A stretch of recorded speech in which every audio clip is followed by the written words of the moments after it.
Here are different types of interviews: traditional interview, telephone interview, panel interview, information interview, mail interviews, group interviews, video interviews, and non-directive interviews. Number 1. Traditional interview. This type of interview normally takes place in the office. It consists of the interviewer and the candidate, and a series of questions are asked and answered. Next, telephone interview. A telephone interview is often used to narrow the list of people receiving a traditional interview. It can be used to determine salary requirements or other data that might automatically rule out giving someone a traditional interview. Panel interview. A panel interview involves multiple interviewers questioning one candidate simultaneously. Although this can be stressful for the candidate, it is an efficient use of time, especially when several people need to assess the candidate. This approach avoids the needs for multiple separate interviews. 4. Information interview. Informational interviews are usually used when there is no specific job opening, but the candidate is exploring possibilities in a given career field. The advantage to conducting these types of interviews is the ability to find great people ahead of a job opening. 5. Meal interviews. Organizations often host candidates for lunch or dinner interviews to create a more casual setting. This format allows interviewers to observe the candidate's manners and interactions with others, and it is typically more conversational and less structured than formal interviews. Next, group interview. In a group interview, 2 or more candidates interview at the same time. This type of interview can be an excellent source of information if you need to know how they may relate to other people in their job. 7. Video interviews. Video interviews are the same as traditional interviews, except that video technology is used. This can be cost-saving if one or more of your candidates are from out of town. Skype, for example, allows free video calls. An interview may not feel the same as a traditional interview, but the same information can be gathered about the candidate. Lastly, non-directive interview. In a non-directive or unstructured interview, the candidate leads the discussion, with the interviewer asking general, open-ended questions. This format allows candidates to showcase their abilities but can make it challenging to compare candidates due to the lack of standardized questions. Different types of interviews, such as phone, meal, and traditional interviews, may be used depending on the job. Interview questions. Most interviews include a mix of question types, often focusing on situational or behavior description questions. Situational interviews ask candidates how they would handle hypothetical scenarios, while behavior description interviews inquire about past actions in similar situations. These approaches provide insights into a candidate's potential future behavior based on their past experiences and are more structured, aiding in better decision-making compared to traditional questions. Examples of situational interview questions might include the following. 1. If you saw someone stealing from the company, what would you do? 2. One of your employees are performing poorly, but you know he has some personal home issues he is dealing with. How would you handle complaints from his colleague about lack of performance? 3. A co-worker has told you she called in sick 3 days last week because she actually decided to take a vacation. What would you do? 4. You are rolling out a new sales plan on Tuesday, which is really important to ensure success in your organization. When you present it, the team is lukewarm on the plan. What would you do? Lastly, you disagree with your supervisor on her handling of a situation. What would you do? As you already know, there are many types of interview questions that would be considered illegal. Here are some examples. 1. National origin. You should avoid questions that could reveal national origin or personal biases, such as asking about a candidate's family background or citizenship status. Instead, focus on job-related inquiries, like whether the candidate has relevant language skills or is authorized to work in the U.S. 2. Age. You cannot ask someone how old they are, and it is best to avoid questions that might indicate age, such as when did you graduate from high school. However, asking, "Are you over 18?" is acceptable. 3. Marital status. You can ask direct questions about marital status or ages of children. An alternative may be to ask, "Do you have any restrictions on your ability to travel, since this job requires 50% travel?" 4. Religion. It's illegal to ask candidates about their religious affiliations or to ask questions that may indicate a religion-affiliated school or university. 5. Disabilities. You may not directly ask if the person has disabilities or recent illnesses. You can ask if the candidate is able to perform the functions of the job with or without reasonable accommodations.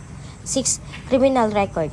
While it is fine to perform a criminal record check, asking a candidate if they have ever been arrested is not appropriate. However, questions about convictions and guilty pleadings are acceptable. 7. Personal questions. Avoid asking personal questions such as questions about social organizations or clubs unless they relate to the job.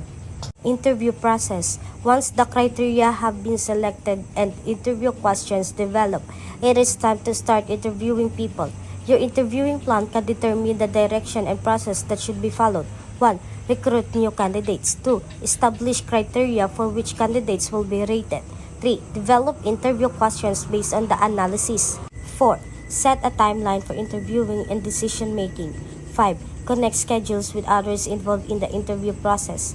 6. Set up the interviews with candidates and set up any testing procedures. 7. Interview the candidates and perform any necessary testing.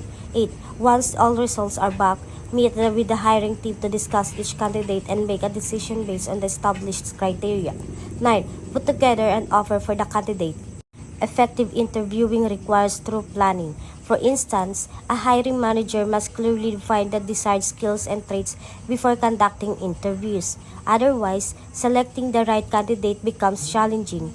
Additionally, using timelines for the interviews process helps keep everyone organized and ensures that the chosen candidate begins their role promptly.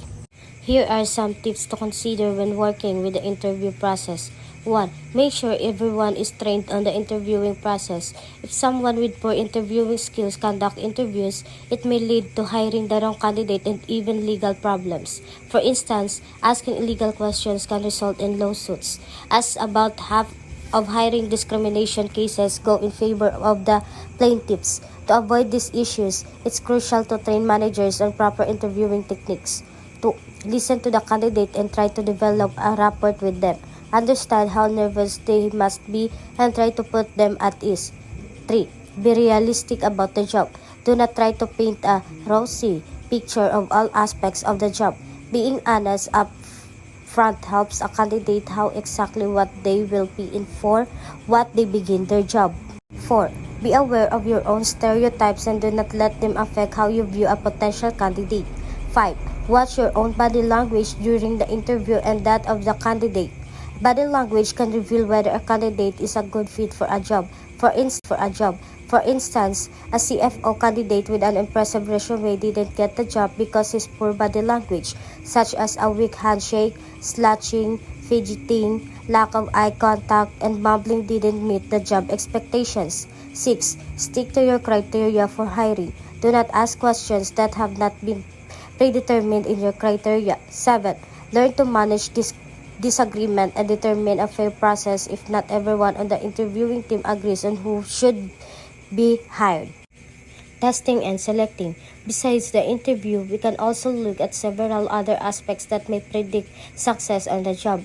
If any task is to be criteria for measuring a candidate, this should be communicated to each person interviewing, and criteria should be developed on specific test scores and expectations before interviewing and testing begins. A variety of tests may be given upon successful completion of an interview. These employment tests can gauge a person's KSAOs in relation to another candidate. The major categories of tests include the following. 1. Cognitive ability test, personality test, physical ability test, job knowledge test, and work sample. A number of written tests can be administered. A cognitive ability test can measure reasoning skills, math skills, and verbal skills. An aptitude test measures a person's ability to learn new skills, while an achievement test measures someone's current knowledge. Depending on the type of job, one or both will be better suited. Selection methods. The clinical selection approach involves all decision makers reviewing candidate data and making hiring decisions based on their opinions. This method can be biased, potentially leading to unfair treatment based on age, race, or gender. To reduce bias, a statistical method can be used. This method assigns scores and weights to different job criteria, making the selection process more objective. For example, in a project manager role, being able to work with clients might be weighted more heavily than appearance. There are different statistical models. 1. Compensatory model. High scores in one area can offset lower scores in another. 2. Multiple cut-off models. Candidates must meet minimum scores in all criteria to be considered. 3. Multiple hurdle model. Only candidates with high scores advance to the next stage. These methods help ensure a fairer selection process, though they might not completely eliminate all biases. Making the offer. According to Paul Falcone, Vice President for Human Resources at the Fortune 500 company Time Warner, detailed information should be asked of the candidate before the offer is even made. 16. He says that as soon as the offer is made, power is shifted to the candidate. Once you determine that a candidate's salary expectations match your budget, make the offer promptly to avoid losing them in a competitive job market. Have a salary range ready and tailor the offer based on the candidate's knowledge, skills, abilities, and other qualifications or KSAOs.